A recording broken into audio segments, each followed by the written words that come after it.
संहिता 24। ये खुदा की कुदरत, खुदा की ताकत, खुदा का हक इस सरजमीन पर, इस पृथ्वी पर क्या है, इसका खुलासा करता है। और खुदा का कलाम भजन संहिता उसके 24वें अध्याय के पहले पद में ही, साम 24 फर्स्ट वर्स में ही इस बात को बता देता है कि पृथ्वी और जो कुछ उसमें है यहोवा ही का है। जगत और उसमें निवास करने वाले भी, ये जो भी शब्द है इसके ऊपर आप गौर कीजिए। ये मेरे और आपके लिए लिखा गया। ये बहुत इंपॉर्टेंट बात है कि हम ये ना सोचें कि इस कायनात पर, इस कुदरत पर ही खुदा का हक है, बल्कि ये जान लीजिए आसमान पर जहां उसका तख्त है वहां उसका हक है। और इस कायनात को, इस पृथ्वी को खुदा ने बनाया है, इसके ऊपर भी उसका हक है। इसमें रहने वाले इंसानों पर उसका हक है। और इस ज़मीन के नीचे जो कुछ भी है, जो मिल्कियत है, वो भी खुदा के इख्तियार में है। तो कलाम मुक़द्दस जो है वो हमें इस बात का खुलासा करता है। हग्गाई की पुस्तक जो पुराने नियम के अंदर आती है, ज़करिया के पहले, उसके दूसरे अध्याय के 8वें पद के अंदर खुदा ने इस बात को मुझे और आपको बताया है। वहां खुदा फरमाता है, सोना भी मेरा है और चांदी भी मेरी है। इसलिए जब हम जिंदगी की दौड़ में भागते हैं और इन चीज़ों को जमा करते हैं, इकट्ठा करते रहते हैं, ये सोचकर कि ये हमारी अपनी है, खुदा कहता है ये तुम्हारी नहीं है। सोना भी मेरा है और चांदी भी मेरी है। जो लोग सोने और चांदी से मोहब्बत रखते हैं उनको मैं इस बात को समझाइश करना चाहता हूं कि इन नाशवान चीज़ों पे अपना मन ना लटकाएं। इंसान ना तो कुछ इस दुनिया में लाया है और न ही वो कुछ लेकर जा सकता है। और ये जो सोने के छल्ले हम पहन के खुश रहते हैं, जिस दिन हमारी रूह इस जिस्म से निकलती है, आपके हाथ से ये छल्ला उतार लेते हैं जब आपको दफन करने के लिए ले जाया जाता है। इसलिए जो अय्यूब है वो ये मुझे और आपको सिखाता है कि मैं अपनी माँ के पेट से नंगा आया हूँ और नंगा लौट जाऊँगा। इसलिए मेरे खुदावंद में अजीज़ों, भाइयों और बहनों, इस सरज़मीन के ऊपर, इस दुनिया के अंदर जो कुछ है वो खुदा का है।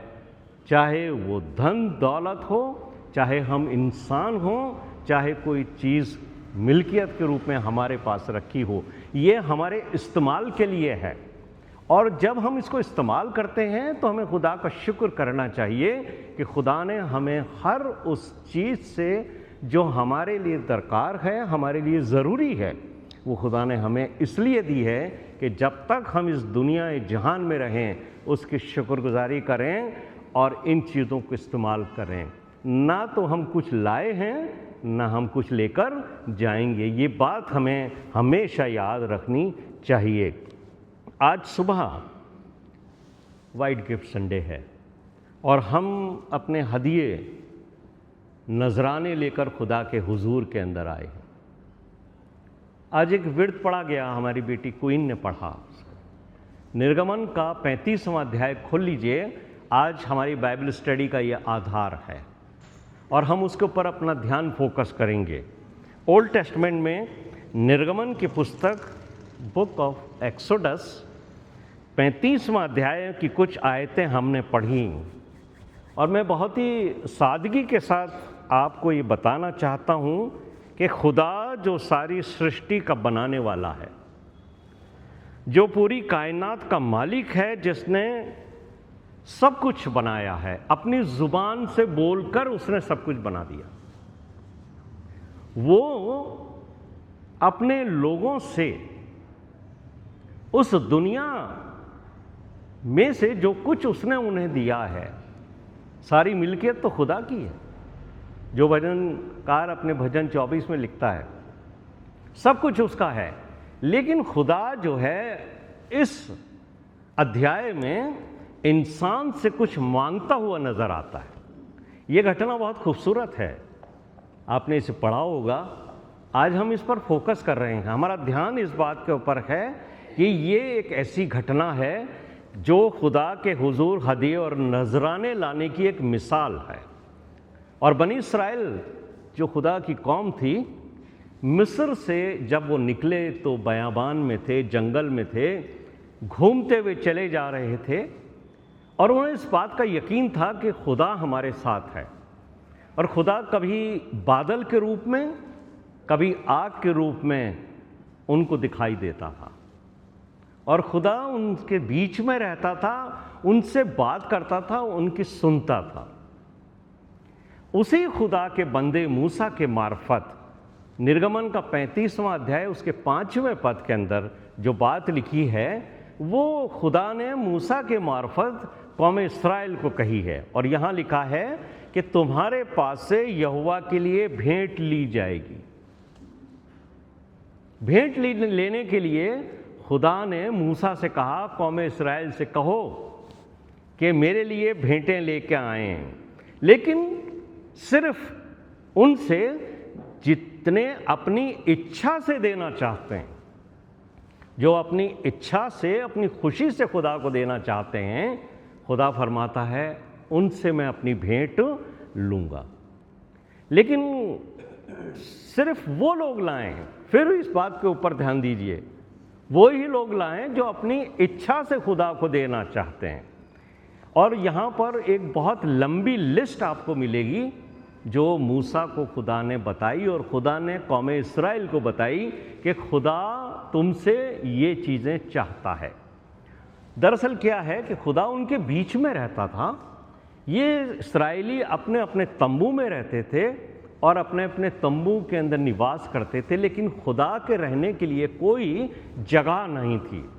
और जब ये चलते थे तो अपने तंबू उठा के आगे चलते थे, और फिर जहाँ ये रुकते थे वहाँ अपना तंबू लगा लेते थे। लेकिन खुदा के लिए कोई भी ऐसी जगह नहीं थी जहाँ खुदा निवास करे। इसलिए खुदा ने जो बात कही वो ये है कि मैं तुम्हारे बीच में सुकूनत करना चाहता हूँ, मेरी आरामगाह बनाना चाहता हूँ।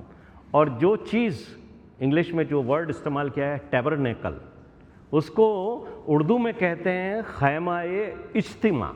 ये अरबी का शब्द है, उर्दू और अरबी का।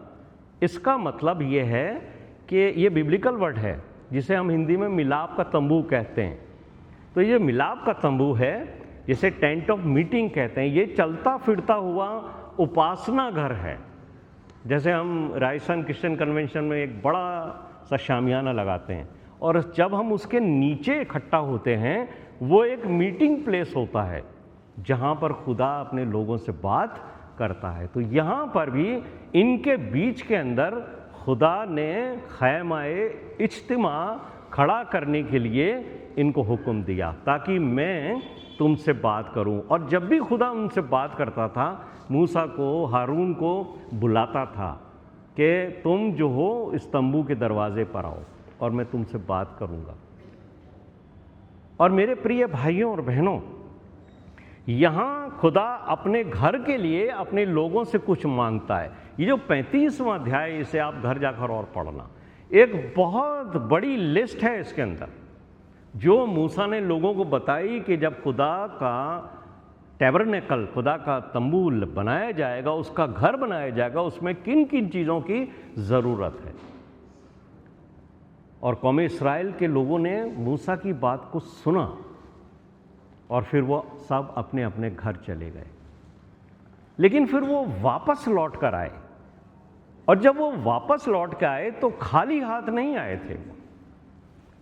यहाँ पर जब आप इसे पढ़ोगे तो आपको मालूम होगा, अगर आप 35वें अध्याय का 20वां पद पढ़ो, एक्सोडस चैप्टर 35 वर्स 20, यहाँ पर लिखा है, इस्राएल की मंडली मूसा के सामने से चले गए। जो लोगों ने मूसा की मार्फत खुदा से सुना अपने घरों को चले गए, लेकिन वे लौट कर आए, वापस आए। लेकिन जब वो लौट कर आए तो खाली हाथ नहीं आए, बल्कि वो खुदा के कहने के अनुसार हदिये और नजराने लेकर आए।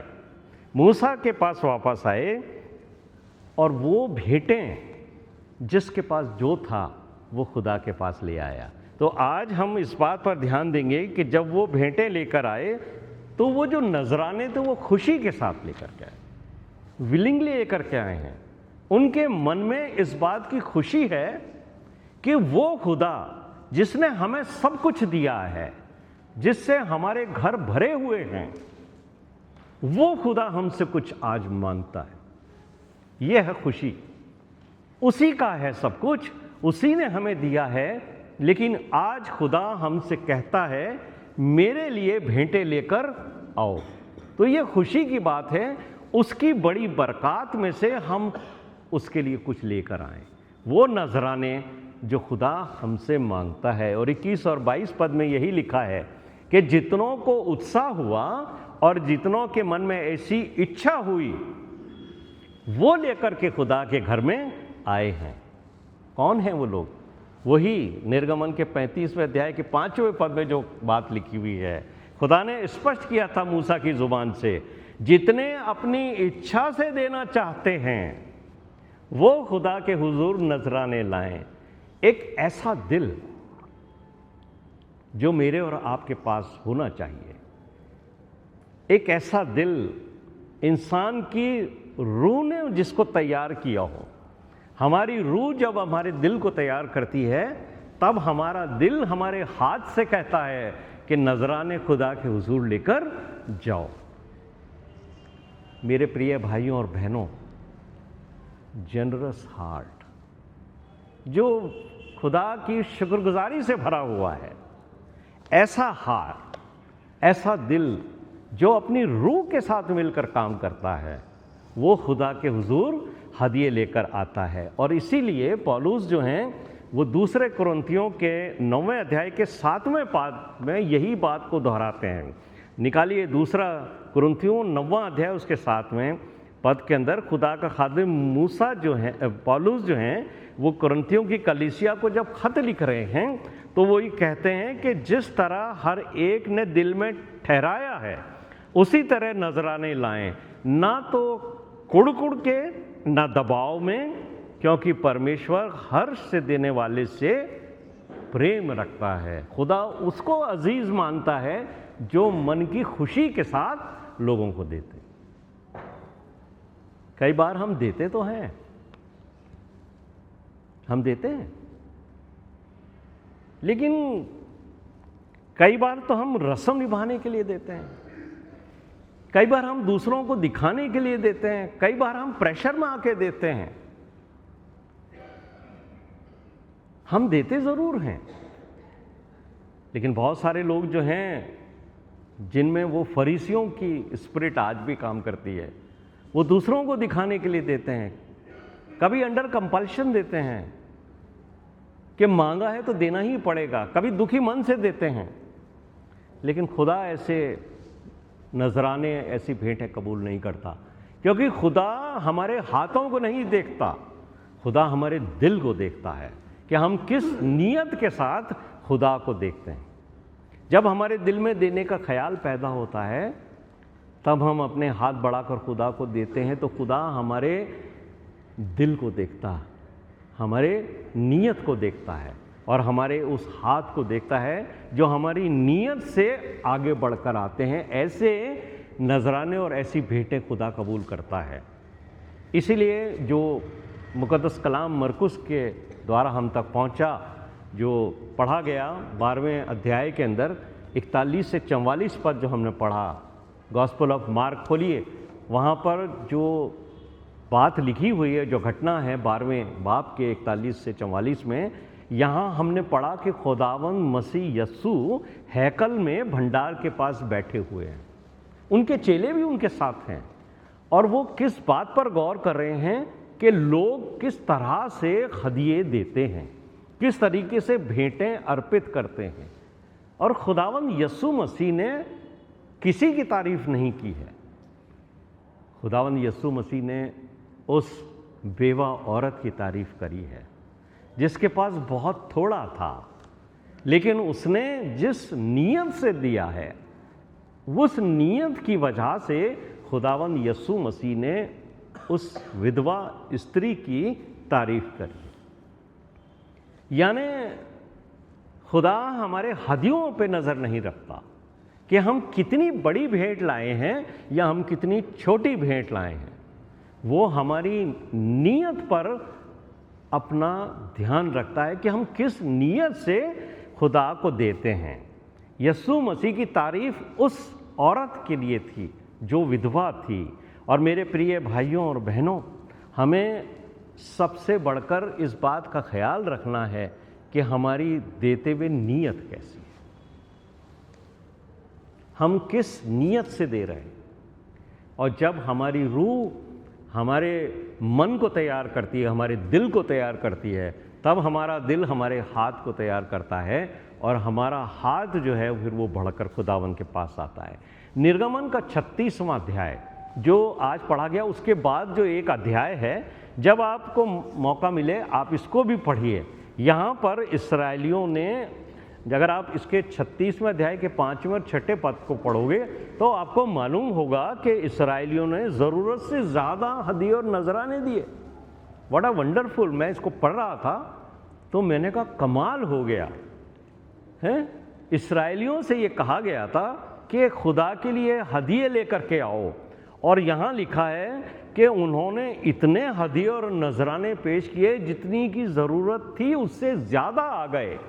और 5वें पद में लिखा है जितना चाहिए था उससे अधिक आ गए, कि जो लोग कामगार उस तंबू के अंदर काम कर रहे थे उन्होंने मूसा के पास आकर ये दरख्वास्त की कि हमें और चीज़ों की ज़रूरत नहीं है, रोकिए लोगों को।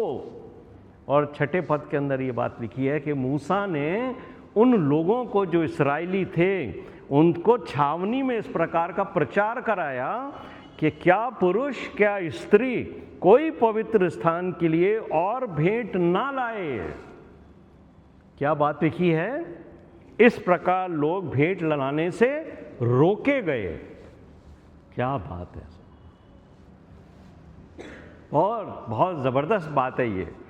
लोगों को मना करना पड़ा, अब नजराने मत लाइए, अब भेंटें लाने की ज़रूरत नहीं है। इतना लेकर के आए। ऐसी दरिया दिली इस्राएलियों को क्यों उनके मन में पैदा हुई? क्योंकि उन्होंने ये यकीन कर लिया और जान लिया जो कुछ हमारे पास है वो खुदावंद का ही है। और जब खुदा ने हमें हुक्म फरमाया है तो हम क्यों नहीं अपनी भेंटें लेकर खुदा के हुजूर आएं। आज अगर खुदा हमसे मांगता है, हमें खुशी के साथ देना चाहिए। खुदा की तरफ से जब हमको आह्वान होता है, मेरे भवन के लिए भेंटें लाओ, मेरे मंडली के कलीसिया के लिए लाओ, तब हमें दिल से लेकर आना चाहिए। हमें जो भरपूरी हुई है वो परमेश्वर की ओर से है। और ये मेरा यकीन है, और मैं देखता हूँ कि इस कलीसिया में जितने ख़ानदान हैं उनके घर खुदा ने बरकतों से भर रखे हैं। आपके घरों में किसी भी भली वस्तु की कोई कमी नहीं।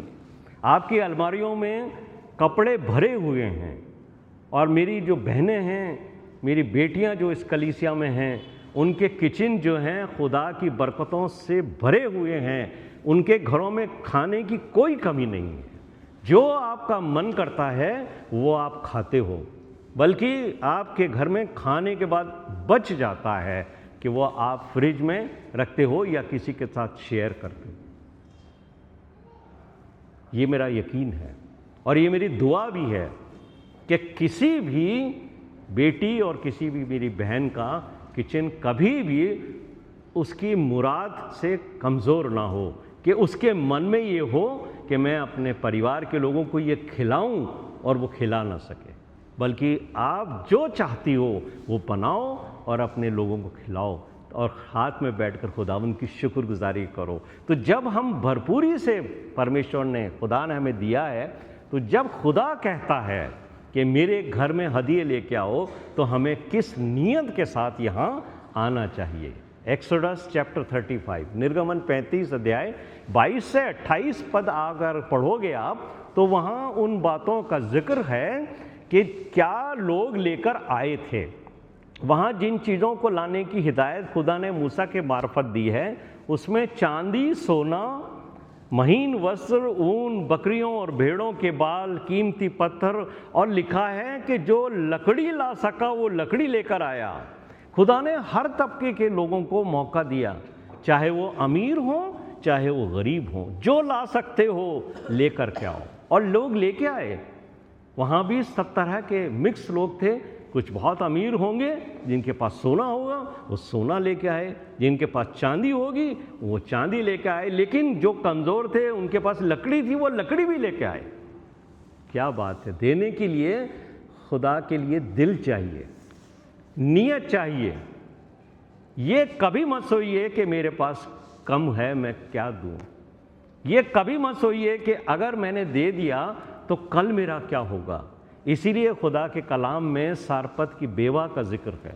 वो विधवा जिसके पास कुछ नहीं था उसने दे दिया, और ये मिसाल इस बात का मुझे और आपको समझाइश करती है कि उसके घर में कभी किसी भली वस्तु की कमी नहीं। वो खुदा जिसके पास कोई बैंक अकाउंट नहीं है, जब आप उसको देते हो तो वो जमा नहीं करता है, वो आपको हज़ारों गुना लौटाता है, क्योंकि वो आपकी नीयत को देख लेता है। इसलिए मुझे और आपको जो है वो देना है। और मैं जब इसकी स्टडी कर रहा था तो मैंने एक चीज़ बहुत ही ज़बरदस्त देखी, जो आपको एक्सोडस 35:25 के अंदर मिलेगी। निर्गमन का 35वां अध्याय उसके 25वें पद में लिखा है, यहाँ खास तौर पर कुछ औरतों का जिक्र। ऐसी महिलाएं, ऐसी औरतें जिनके मन में बुद्धि का प्रकाश था। ये एक बहुत ही अच्छी चीज़ लिखी हुई है यहाँ। ये उन औरतों के, उन स्त्रियों के बारे में लिखा है जिनकी पास कोई ना कोई महारत थी, हुनर था। बहुत सारी जो हमारी बहनें हैं, हमारे परिवार में बेटियां हैं, हमारी बुज़ुर्ग दादी हैं, नानियां हैं, उनको हाथ के काम बहुत अच्छे आते थे, अभी भी आते हैं। तो ये जो कढ़ाई बुनाई और ये जो आपको एक अलग सा जो टैलेंट मिला हुआ है, खूबी है आपके अंदर, ये खुदा की तरफ से एक बहुत बड़ी बरकत है। और जो बात यहाँ लिखी हुई है कि उनके मन में बुद्धि का प्रकाश था, ये बुद्धि का प्रकाश क्या चीज़ है? नीति वचन 1 अध्याय उसके 7वें पद में हम क्या कहते हैंगे? Fear of the Lord is the beginning of wisdom. खुदा, ये जो फियर वर्ड है, सुन रहे हो बच्चों, ये डरना नहीं है कि आप डर के मारे कांपने लग जाओ। इसका जो बेसिक मतलब है फियर, वो है ग्रेट रेवरेंस टुवर्ड्स गॉड। खुदा के लिए आपके मन में बहुत ज़्यादा आदर हो। Reverence, great reverence. रेवरेंस तो ऑर्डिनरी लोगों के लिए भी हो जाती है कई बार हमारे मन में, लेकिन जब खुदा की बात होती है तो आपके मन में बहुत आदर होना चाहिए। कई बार हम इस शब्द को सही तरीके से उस कॉन्टेक्स्ट में नहीं समझ पाते। जब पौलुस ने भी इफिसियों के 5वें अध्याय में ये बात को लिख दिया है कि जो बीवियां हैं, जो वाइफ्स हैं, वो अपने हस्बैंड से डरती रहें। डरने के लिए नहीं कहता पौलुस कभी भी, वो कहता है कि आपके मन में अपने पति के लिए एक बहुत आदर होना चाहिए। तो जब आप अपने पति को आदर देती हो तो खुदा के लिए हम सब के मन में कितना आदर होना चाहिए। तो ये जो बुद्धि का प्रकाश है, ये इन औरतों को इसलिए दिया गया कि वो अपने हुनर से खुदा के उस तंबू के लिए कुछ ऐसी चीज़ें बनाएं जिसे देखकर लोग दंग रह जाएं। तो मेरे प्रिय भाइयों और बहनों, ये बात बहनों के लिए लिखी गई है। और लूका के 8वें अध्याय में अगर पहले 3 पद आप पढ़ोगे, वहाँ पर भी कुछ औरतों का जिक्र है जो खुदावंद यीशु मसीह की जो खिदमत थी, वो अपनी जायदाद से, उनके पास जो कुछ था उससे वो उसकी मदद करा करती थी। तो लेडीज़ की जो गिविंग है और उनको जो देने का तरीका है, जो उनका मन है, उसको बाइबल में बहुत अप्रिशिएट किया गया है। बड़े मैं कई जगह जाता हूँ तो मुझे जब मैं ये सुनता हूँ कि पुलपिट से ये अनाउंसमेंट किए जाते हैं कि इस चीज़ के लिए दीजिए, उस चीज़ के लिए दीजिए, कमी है आप लोग बढ़ाइए, 3 बार बोला, 4 बार बोला, बड़ा दुख होता है कि आज हमारी कलीसियाओं में ऐसे देने वाले नज़र क्यों नहीं आते, क्यों नहीं हैं, क्या बात है, क्यों, कहाँ चले गए वो लोग, क्यों हमारी कलीसियाओं में, हमारी गिरजों में पैसों की किल्लत रहती है, क्यों बार बार कलीसिया के लोगों से कहा जाता है इस प्रोजेक्ट के लिए दो, उस प्रोजेक्ट के लिए दो। इस्राएलियों से सीखना चाहिए हमें कि वो कसरत से दिया उन्होंने, कि मना करना पड़ा उनको कि आप मत लाओ, लेकिन आज के ज़माने में हमने अपनी ख्वाहिशें, अपनी इच्छाएं, अपनी ज़रूरतें इतनी बढ़ा ली हैं कि खुदा को देने के लिए हमारे पास कुछ बचता ही नहीं है। और हमारे मन में शैतान ये ख्याल डाल देता है कि अगर तुमने कुछ दे दिया तो फिर कल क्या करोगे, जबकि खुदावंद यीशु मसीह ने तो हमें इस बात का एश्योरेंस दिया है कि इन चिड़ियों को देखो, अरे मैं इनको खिलाता हूँ जो कुछ नहीं करती, तो तुम तो मेरे बच्चे हो, तुम्हें क्यों नहीं भरपूर दूंगा। और जो मैंने जिक्र किया आपको सारपत की बेवा का, ये बाइबल में इसलिए दर्ज है, मैं और आप उस घटना से सीखें कि खुदा भरपूरी से देगा, लेकिन वो पहले आपका दिल देखता है। ये कभी मत सोचिए मेरे भाइयों और बहनों कि हमें कल क्या होगा। जिसके पास जो था वो लेके आया। इस्राएल कौम के देने का तरीका देखिए, जिनके पास सोने और चांदी के भंडार थे वो सोना और चांदी लाए, जिनके पास कपड़े थे वो कपड़े लाए, जिनके पास जो है वो बाल थे भेड़ के और उसके बकरी के वो लेकर के आए, कुछ रंगीन सूत लेकर आए, कुछ लकड़ी लेके आए, कुछ नहीं, लेकिन मेरे पास ये है मैं ये दूं, क्योंकि आज खुदा ने मुझसे कहा है, उस कायनात के मालिक ने जो इस दुनिया का पे इख्तियार रखता है, सब कुछ उसका है। तो मुझे और आपको देखना है कि हम किस दरिया दिली से देते हैं या हम कुड़ कुड़ के देते हैं। निर्गमन के 35वें अध्याय में ये जो वाक़या है, ये फंड रेजिंग का सबसे पहला वाक़या है। बाइबल के अंदर बहुत सारी जगह आपको उत्साहित किया गया है, लेकिन जिस तरीके से फंड रेजिंग का ये पहला वाक़या है, निश्चित तौर से ये मुझे और आपको सिखाता है कि हमें किस तरीके से खुदा को नजराने और ये भेंटें जो हैं वो लेके आने चाहिए, क्योंकि ये खुदा का हुक्म है। तो आज जो वाइड गिफ्ट का संडे है हमारे लिए, ये खुदा ने हमें मौका दिया है कि हम अपनी भेंटें परमेश्वर के हुजूर लेके आएँ। आज वाइड गिफ्ट संडे है और खुदावंद का दास पौलुस जो है वो मुझे और आपको इस बात के लिए अश्योर करता है। दूसरा कुरिन्थियों जो हमने पढ़ा 9वां अध्याय, उसके 8वें पद के अंदर खुदा ने पौलुस के ज़रिए मुझे और आपको एक बात समझा दी है। यहाँ लिखा है, परमेश्वर ने हमें बहुतायत से इसलिए दिया है। जो मैंने आपसे बात की कि हमारे घर भरे हुए हैं, किसी चीज़ की कमी नहीं है। हम जो कुछ महीने में कमाते हैं, जो कुछ हमारी इनकम है, जो कुछ आता है, वो पूरा भी खर्च नहीं होता, कुछ ना कुछ ज़रूर बच जाता है। लेकिन वो क्यों बचता है, ये बात पौलुस यहाँ पर मुझे और आपको सिखाते हैं। दूसरा कुरिन्थियों 9वां अध्याय उसके 8वें पद में लिखा है, परमेश्वर ने हमें बहुतायत से इसलिए दिया है ताकि हमारी आवश्यकता के समय हमारे पास बहुतायत से हो और हर भले काम के लिए देने को हमारे पास कुछ हो। कभी हम ये ना सोचें कि जितना हम कमाते हैं वो सारा तो हमारे घर के खर्चों में ही पूरा हो जाता है, बल्कि खुदा जानता है हमारी ज़रूरतों को, और हमारी ज़रूरतों से ज़्यादा वो इसलिए देता है कि जब आपका मन पड़े या आपका मन करे किसी गरीब इंसान को देखकर कि मैं इसकी कुछ मदद करूं, अपने किसी अजीज़ भाई या बहन की मदद करने का आपको मन करे, या खुदा के घर में भेंट लेके आने का मन करे, तब आपके पास बहुतायत से हो, एक्स्ट्रा आपके पास हो कि आप खुशी के साथ लेके आएँ, न कि मन को महसूस के लेके आएँ। मेरे प्रिय भाइयों और बहनों, आज वाइड गिफ्ट पे खुदावंद का कलाम मुझसे और आपसे भजन संहिता का भजनकार भी एक बात और कहता है। 82 में भजन साम 82 वर्स 3 के अंदर, कंगाल और अनाथों का न्याय चुकाओ, दीन और दरिद्र का विचार धर्म के साथ करो। खुदा ने आज सुबह हमें मौका दिया कि हम वाइट गिफ्ट संडे पर अपने हदिये और नजराने जमा कराने का ये मौका है, ये खुदा की तरफ से हमें।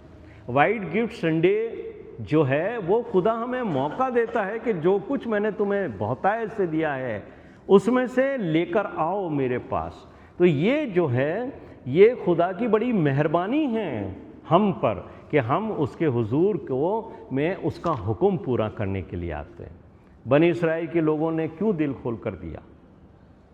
क्योंकि उनके दिल शुक्रगुजारी से भरे हुए थे। आज मेरे और आपका दिल भी शुक्रगुजारी से भरा हुआ है।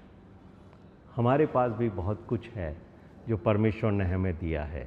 तो आज की इस ख़ास इबादत में अपने हदिये गुजराने के लिए जब आप आते हो तो खुदा से विनती कीजिए कि खुदा मेरी ज़िंदगी को कबूल कर, मुझे कबूल कर। और आप अपनी बरकतों को देखिए, जो खुदा ने आपको बरकतें दी हैं आप उनको गिन नहीं सकते हो। भजन 40 के 5वें पद के अंदर देखिए क्या बात लिखी हुई है। भजन संहिता उसका 40वां अध्याय और उसके 5वें पद में भजनकार कहता है, हे मेरे परमेश्वर यहोवा, तूने बहुत से काम किए हैं, जो आश्चर्य कर्म और कल्पनाएं तू हमारे लिए करता है वो बहुत सी हैं, तेरे तुल्य कोई नहीं, हमारे खुदावन के बराबर कोई खुदा नहीं है। लेकिन आगे भजनकार कहता है, मैं तो चाहता हूँ कि खोलकर उनकी चर्चा करूँ, परंतु उनकी गिनती नहीं हो सकती। अगर आप अपनी डायरी और अपनी पेन कलम लेके बैठें और उन बरकतों को लिखना शुरू करें कि खुदा ने आपकी ज़िंदगी में कितनी बरकतें दी हैं, तो आपका पेन का स्याही ख़त्म हो सकता है, आपकी डायरी भर सकती है, लेकिन आप बरकतों को गिन नहीं सकते। वो खुदा जिसने मुझे और आपको इतनी बरकतें दी हैं, वो खुदा आज के दिन आपसे कहता है, भेंटें और नजराने लेकर मेरे पास आओ। तो मुझे और आपको इस संसार के अंदर उस खुदा को जिसने अपने बेटे को हमारे लिए दे दिया, इससे बड़ी कोई चीज़ गिफ्ट के रूप में नहीं दी जा सकती है कि खुदा ने अपना बेटा दे दिया। वो जन्म लेगा जिसका जन्म अब हम मनाने वाले हैं। ये वो खुशी है, ये खुदा की तरफ से एक गिफ्ट है जो मुझे और आपको दिया गया है। इससे बड़ा कोई गिफ्ट नहीं है। तो जब आज वाइट गिफ्ट पर खुदा हमें मौका देता है तो हम उसके हुजूर अपनी भेंटें और नजराने लेकर आएँ। खुदावंद आपको बरकत दे इस कलाम को समझने के लिए। खुदा अपनी रूह की इनायत दे, उसकी तरफ से हम सब जो हैं खुदा के हुजूर अपने सरों को झुकाए रहें और दुआएं मांगते रहें, और इस साल जो बरकतें खुदा ने हमें दी हैं उनको याद करें और खुदा की शुक्रगुजारी करें। मैं एक बार फिर खुदा के खादिम बड़े भाई पास्टर जेसी जोसेफ साहब का नहायत शुक्रगुजार हूँ कि मुझ नाचीज़ को उन्होंने ये मौका दिया कि मैं खुदावन के कलाम को आपके साथ बांट कर सका। आप सबकी ओर खुदावन की ओर से सलामती हो, आप सबको बड़ा दिन भी मुबारक हो। Thank you.